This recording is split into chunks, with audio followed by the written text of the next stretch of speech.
get much. I wanted to ask you, it's a two-part question. The two parts are actually related. Safety position, you're obviously thin there. Without knowing Reed's availability for Sunday, what's the plan there? Are you comfortable with what you have? And Mekhi Garner, at what point did you start giving him reps at safety, or did he not have any? And what do you think of the way he played? Yeah, good question. Yeah, so obviously we'll monitor Reed. We've been banged up at this position, as you guys know. It's kind of when it rains, it pours on that position, right? Because it's just we've been the injuries have gotten us there, and we continue to.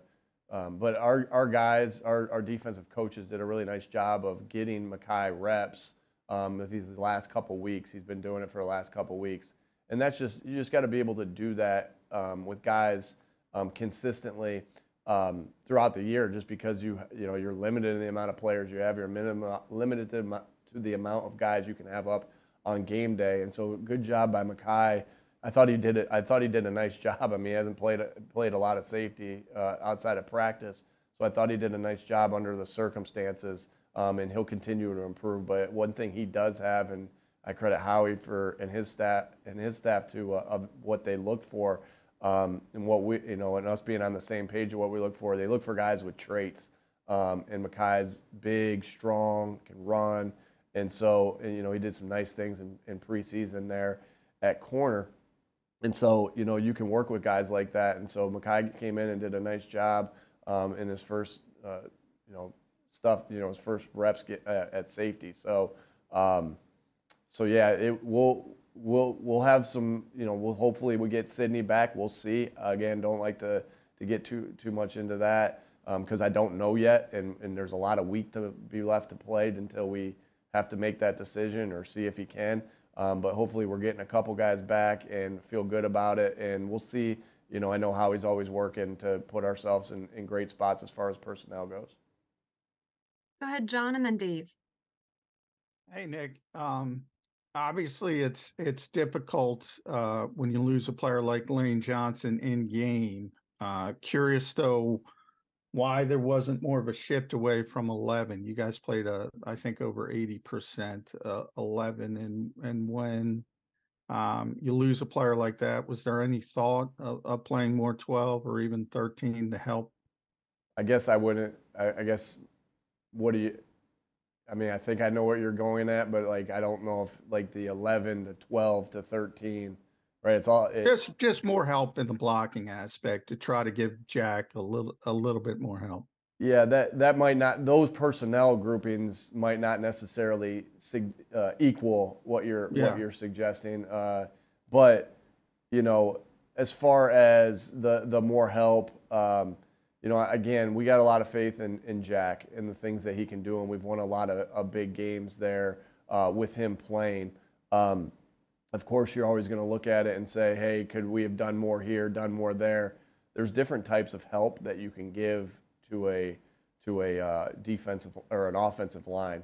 Sometimes that help comes with an immediate thump on the side by the tight end or a receiver, which we sprinkled some of those in there yesterday.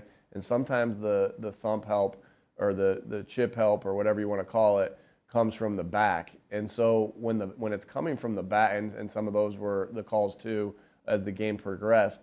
And sometimes with the back, you can't guarantee that he's going to get there because he provides help when he doesn't have protection responsibilities for himself. And so there's a lot of different ways you can do that, but it's not always guaranteeing the help, even though when you might call it. I thought the one with the interception, I'll just say that was 100% on me. The interception where Jack's guy got free late, number 11 got free late. I'm taking that one with just I'm not going to get too much into the why. The players know why, and we discussed this at length of why I thought it was on myself on that interception where Jalen got hit.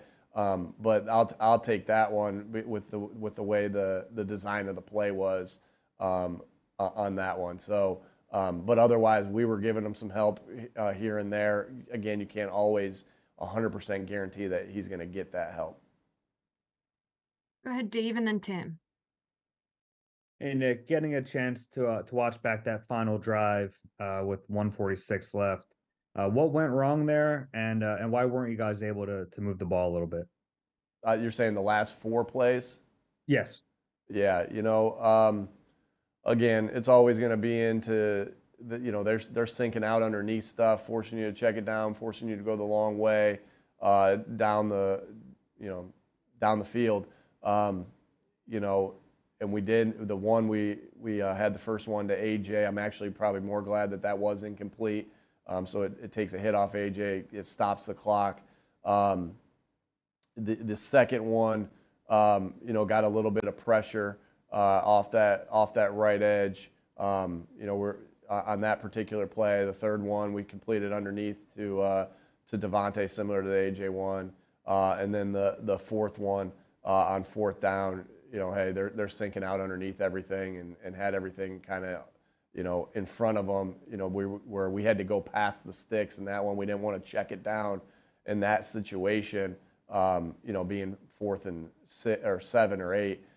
So again, it was a little bit of the situation of the game, a little bit of, and like always, you're going to say, hey, we're going to say we want maybe a call back here and there, and there's an execution thing you want back here and there. So again, you win as a team, you lose as a team. We're all in it together.